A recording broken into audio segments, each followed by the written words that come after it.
Welcome to the VedaFoods Health Show with Dr. J. Apte.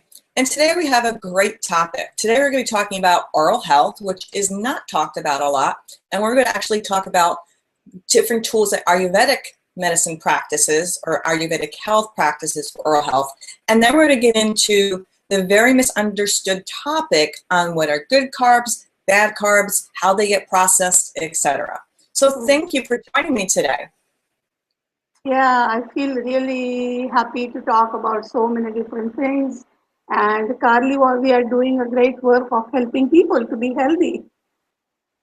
Exactly. So Yeah. I'd love for you to share some of the Ayurvedic ways of oral health. I know one of them in particular is oil pulling. So I'd love for you to start where you'd like to start, but I'm really curious about the oil pulling. Okay, so let's begin with oil. What that is. Yeah, so the oil pulling, these days it has become very popular because everybody is talking about coconut oil is so good for your health and all this. But Ayurveda has been talking about oil pulling for thousands of years. And what we do, it's a simple procedure. In the morning when you wake up, you just swish your mouth with 1 tablespoon of either sesame oil or coconut oil. So generally in Ayurveda, we recommend more of a sesame oil because there are multiple benefits of using sesame oil. So we know in the mouth, we mainly have 32 teeth. And teeth is a part of the bone which is related to the calcium. And sesame seed being very rich in calcium, so sesame oil is very beneficial for this oil pulling. Yes, anybody can use coconut oil or sesame oil, but in Ayurvedic text it is mentioned about sesame oil. So take 1 tablespoon of sesame oil in your mouth in the morning, swish it in your mouth, just move it around all directions, to the right, to the left, up and down and all, and switch it for like good 20 to 15 minutes. And Carly, it's really surprising that when we spit that oil out, there is no oil absolutely. There is all the froth and all these toxins in our mouth and all the plaque in our mouth and all. So we just spit it out, then you can brush your teeth and you will really, really see your mouth so clean, like a whistling clean. We always talk about our teeth should be whistling clean. So there are many benefits, and among those are your teeth become white, naturally white. There are no chemicals used. Then, and why they become white is because there is lot of plaque buildup in our mouth because we do not rinse our mouth every time we eat, and that food particles stay in the mouth. They start building the plaque on the teeth, and the sesame oil or coconut oil being the fat in nature, most of these plaques are fat soluble. And you know, many of the things either are soluble in water or in different oils or fats. So oil being a fat, it removes all those plaques, it removes all those toxins. And another important benefit is your gums and teeth become very strong. So I'd like to go a little bit further into that little piece about the gums. I don't think people realize, like, if you got an infection, that it actually goes into the gums, can travel. So explain to them that when we're swishing the oil around, that actually does penetrate the gums, and how that, you know, draws out the toxins. So that, it's like the skin is the biggest organ of the body and absorbs. I don't think people realize how much our gums absorb. See, the first thing, anything going in our system is through the mouth, you know, and when we are chewing the food and all, so gums hold your teeth strong. And when you are chewing that food with the teeth, naturally some tiny particles go in your cavities and in between teeth when we floss and all that. And because it is very important that we rinse our mouth after every time we eat, which we do not do. Even we eat our lunch, we eat our dinner, and it's not in our culture here in US to rinse your mouth every time. But that is very, very hygienic because you get rid of food particles When the mouth is clean, the bacteria do not grow.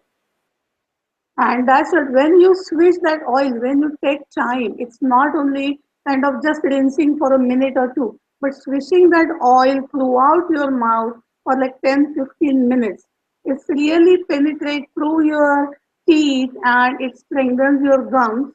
So it is very important to take that much of a time and do it almost every day. Doing it in the morning is very important. So now people that are starting to get what they call periodontitis, Yes. will that actually help reverse that? Because I know you can reverse that. It can, because let me also tell you, so sometimes people have this crooked teeth or the teeth are moving and shaking and all. So because the gums become strong, that they can hold the teeth firmly, and that's why many of these oral problems just go away if you do this preventive tip. Let me give you the example. Suppose your room door is squeaking. What do? You just put a drop of oil, right? The same thing, when the oil lubricates everything, oil being the fat, it cleanses all the tissues around and it lubricating the teeth. Also, it just cleanses your tongue, cleanses and lubricates your inside of your mouth, because a lot of people also have like a ulcer sores in their gum, in their teeth, in their cheek inside. So that also this oil heals. So this has like a multiple benefits, and it's a great habit. People who have done it have given positive testimonials about this oil pulling. So that is wonderful way to keep your oral health. Another benefit, let me tell you. Do you know, Carly, that our each tooth is connected to different organs? So we have I 32. actually have a map. Yes. It's like a infographic where they have each tooth and they actually connect what tooth is connected to what organ. I thought it was fascinating. It is fascinating. Also, each tooth is connected to different vertebra. You know, we have 32 teeth and we have 32 vertebrae, and we have multiple organs in the body. So each tooth is connected to the vertebra, each tooth is connected to the organ. So when you are keeping your teeth healthy, it's as if you are keeping all your system healthy. Because in the subtle body, all these organs and everything is connected. And that's why when you keep your mouth clean, that is also going to help your whole system and all the organs in the body going to be in the healthy state. So it's a good habit. So Another there's thing I want to mention. Go ahead. There's just one more thing I'd like to ask you, because it's also a new thing that people are doing. And you mentioned the tongue. What do you think about the tongue blades? Where people use the tongue blade? Tongue scraping. Yeah, Yes. tongue scraping is very important. And you know, in Ayurveda and in Chinese medicine, we use the tongue as a diagnostic tool. What is happening in the whole digestive system, we can tell by looking at person's tongue. And many times you will see that tongue is very white and coated. There may be different kind of maps on the tongue. There could be different lines on the tongue. There may be tremors on the tongue. So everything on the tongue tells us what is happening deep down in the body. So instead of doing all these MRI and CT scan and all the tests, we always look at the pulse, look at the tongue, look at the eyes and all that. So tongue also has important thing. It has the taste buds on the tongue, that you notice the taste of the food. That on the tip there is the taste bud for the sweet taste. That's why we lick the ice cream. All the sour and salty taste buds are on the side of the tongue, and the the taste buds for the bitter taste are on the back of the tongue. And when you eat very spicy food like jalapenos and hot onion and all that, it just kind of irritates your stomach mucosa. And there is one more taste called like a astringent taste. It puckers your mouth. So let me give you an example. Suppose if you eat like a raw banana, which is not ripe, and you eat that, and it just kind of pulls your all the oral cavity, and you won't be able to even speak because everything kind of shrinks. That is the astringent taste. So ayurvedically, all these tastes have important function in our system, and the taste is a great organ to tell us what taste we are consuming, And another important thing is from the taste, from the dryness or the moistness of the taste, we can tell how much is the fluid balance in the body.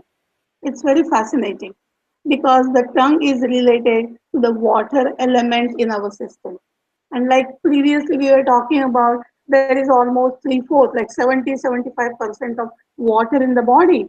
It becomes too much, we can see it from the tongue. If it is less, we can see it from the tongue. We can tell our palate also becomes very dry when we are very thirsty.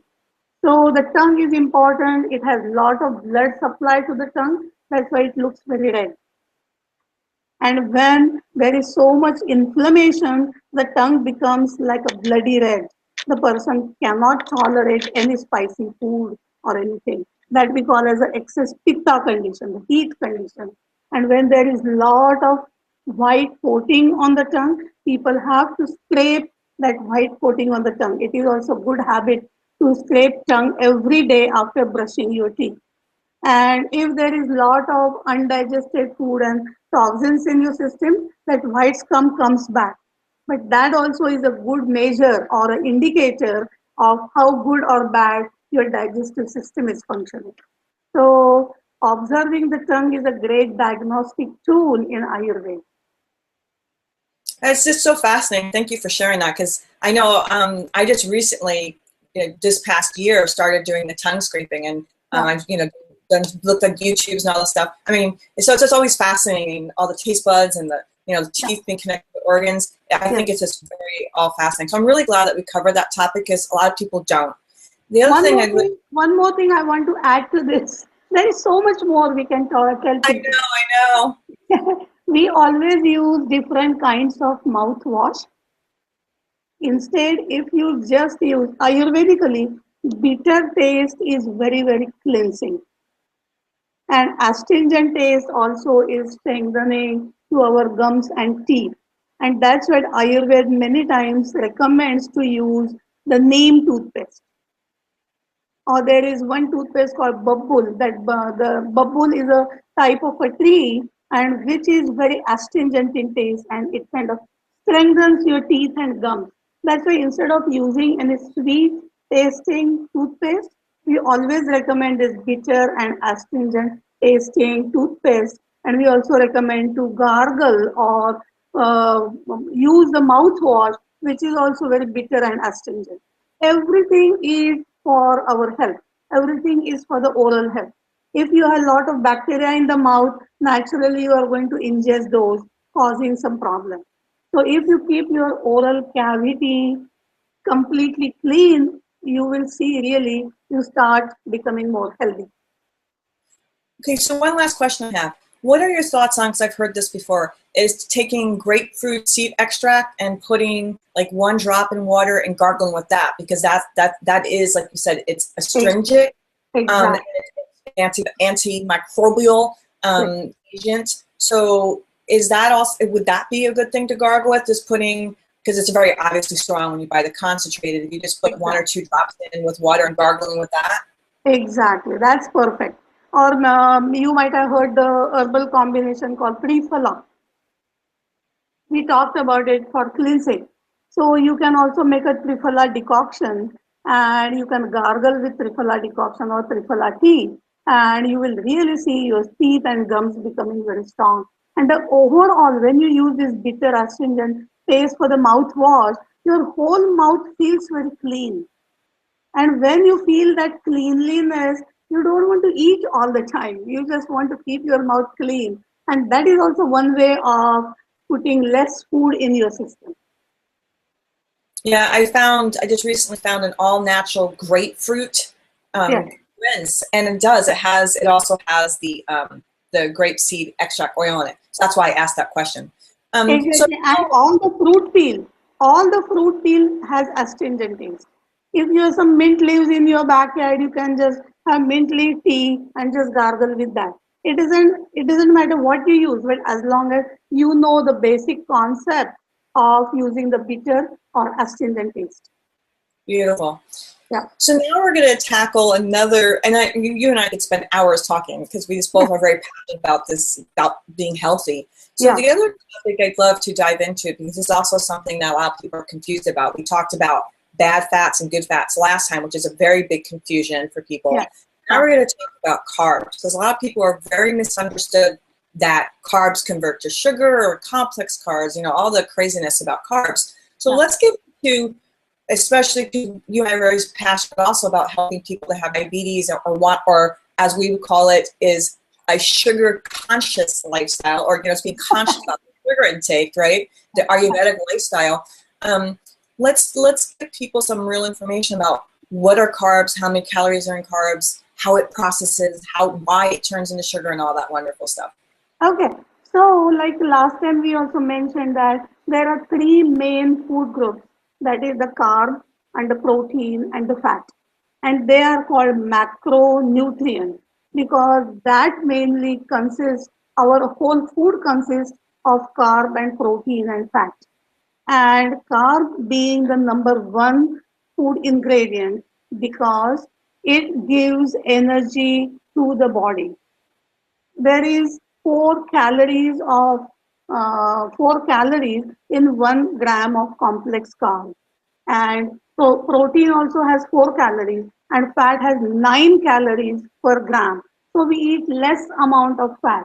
And if you know, Carly, like previously our food pyramid recommended almost like eating 45 to 60% of the carb calories coming from the carbohydrates, and which is very important because that is kind of the basic nutrient we eat. And if you see around the world, people's main staple is rice or wheat or some kind of grain because those grains are very, very important. And do you know the important fact that people go on Atkins diet or high protein diet, no carb diet, but subtle organs in the body like a brain, they can use energy only in the form of glucose.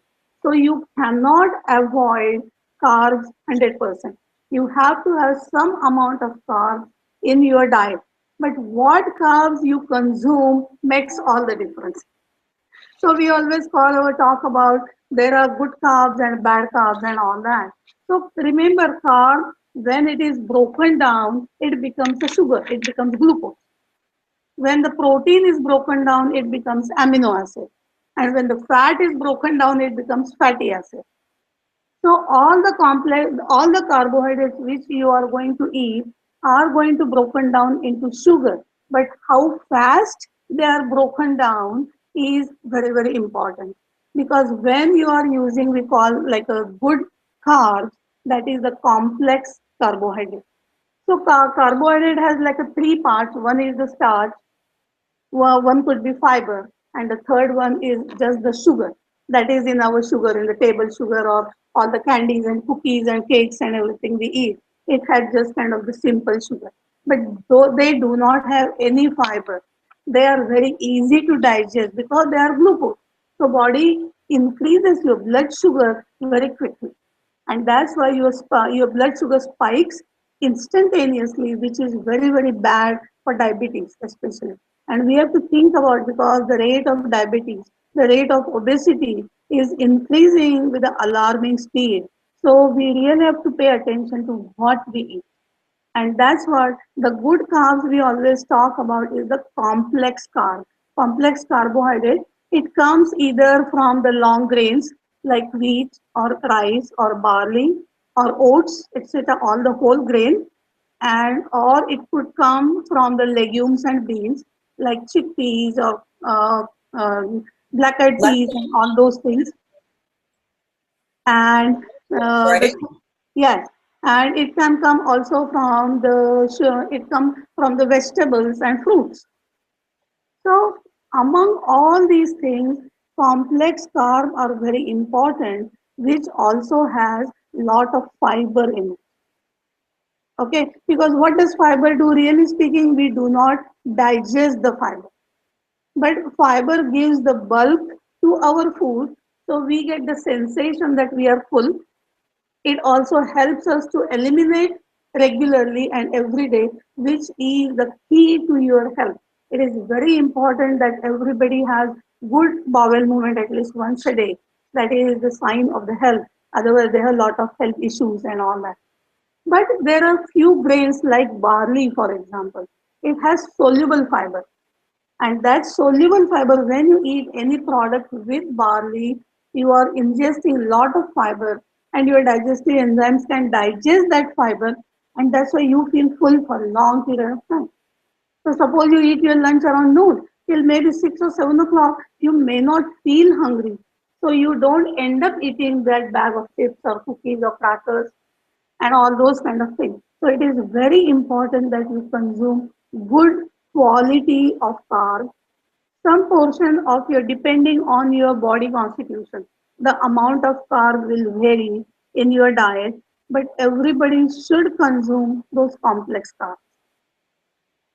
I'd also like to talk a little bit about, because we were talking about sugar spiking, a lot of Yeah, people don't understand or even know what the glycemic index is. So I'd yeah, love to explain that every food has a glycemic index, yeah. and let them know what that is. And Okay.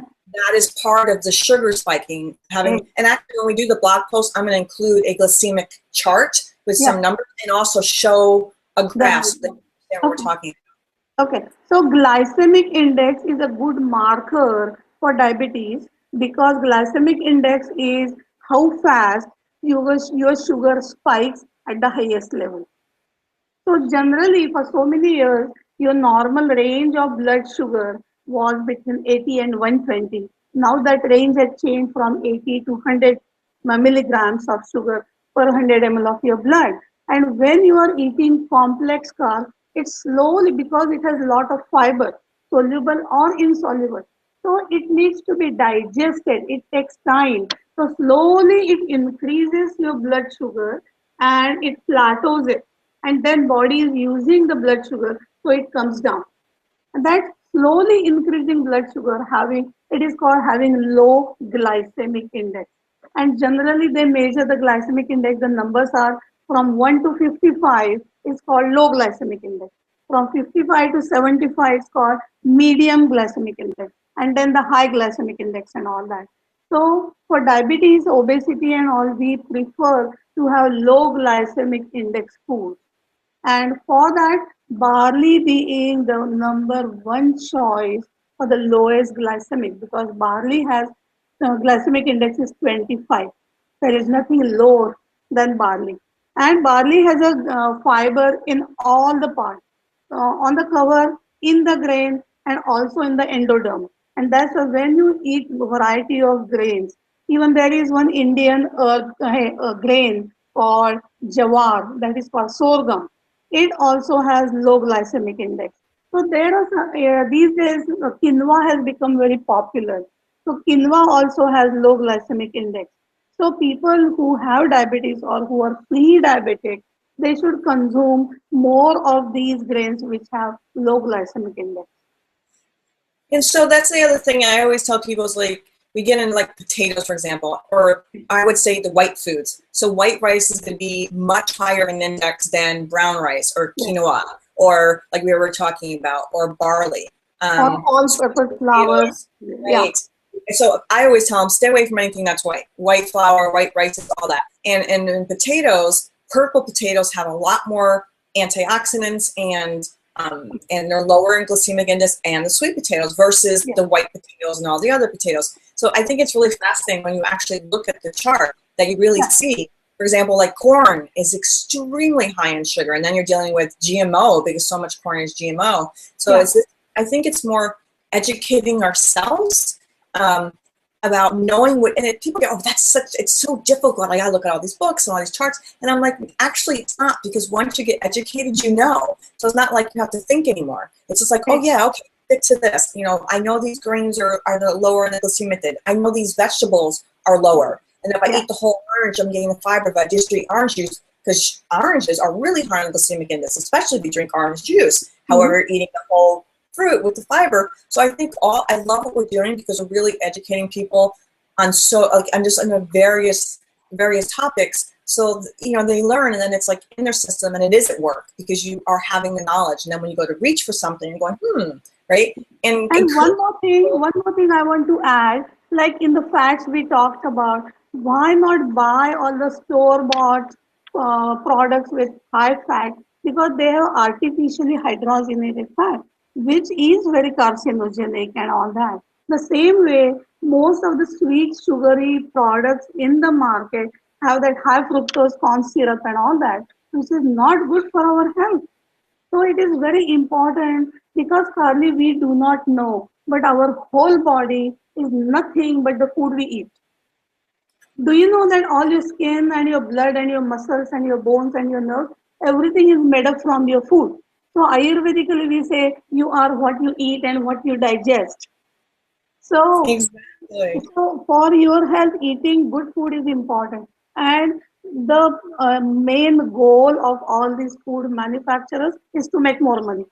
So it doesn't matter what goes in the food. But if you are really conscious about creating your own health, then you have to start cooking at home. At least make one meal, maybe a dinner or breakfast or lunch, depending on your schedule and all that. But you will know what is going in the food. When you are cooking, you put your emotions. We always talk about mind, body, spirit connection and all that. So when we are cooking, our positive emotions, positive energy goes in the food, and thus even less quantity just satisfies us so much more. So it is very important to know what we are taking in our system is very healthy to create our health. And I found that's very true. When you cook your own meals, you're so wrapped up in the chopping and the stir frying, whatever you're doing, you do kind of eat less because you've already gotten the aromas. I mean, yes, you're getting kind of hungry as you're doing it. However, there's a different type of, you're feeling more satiated or satisfied because it's like this whole kind of like love process of what you're doing. Unless, of course, and then here's the other part: if you hate what you're doing equally, it's just not good. So if you go to a lot of restaurants where these people are very stressed out and they're way overworked, you're getting that energy. So it is really fascinating. There's one little piece I want to tie it to is you mentioned very high fructose. A lot of people do not realize when it says fructose, or it says corn syrup or high fructose, sometimes they don't say fructose. A lot of people don't realize that the fructose syrup or the corn syrup is coming from corn that is also non-GMO. A lot of people don't put those two together. So when you're buying all these syrups and everything, most of all these things are coming from GMO corn. So and that's just really toxic. And so it's children's juices, all these high fructose corn syrups, and a lot of times they don't say it's corn syrup, they'll just say high fructose juice, and it's corn syrup. Yes, it is. And that's why we really have to think seriously, because I get so many small children having so many variety of diseases and all that. And Ayurvedically, majority of diseases happen because of our eating food choices and our diet and our lifestyle. And that's why Ayurveda is very high about what goes in our system, what foods we consume, how many times we do it, why we do it, where we do it. Everything makes a difference. If you have the same hamburger while you're driving the car, running your errands has a different effect on your body than you sitting at your dining table and paying attention to the food and knowing the taste of the food and all that. So we have a lot more education to do and so many things to talk about. So for today, though, I think we've given them a volume of information, and I'm really excited because I know you'll write something up that I can also include, and I'll put some graphs in, and that way people have references to look at. And I think next time I'd really love to talk about, which I'm really excited about, is the VedaFoods coming out. Today we talked about carbs and a little bit about sugars, and VedaFoods coming out with a beautiful line of sugar-conscious foods that are not just for diabetics, but are also for anybody that is choosing to live a healthier life. And I love the term sugar conscious instead of diet. Nobody likes to be labeled, a diabetic or because it ties into illness, and nobody wants to, look at themselves ill. So the sugar conscious term I absolutely love, and I'm really excited to explore that. So I'm really looking forward to next time. Please go make sure you go check out VedaFoods.com and hnwellness.com, which has all sorts of nuggets and tips about a plethora of Ayurvedic health tools. We love your questions because then we know what to share with you. And we look forward to sharing more beautiful information with you next week. Have a great day, everyone.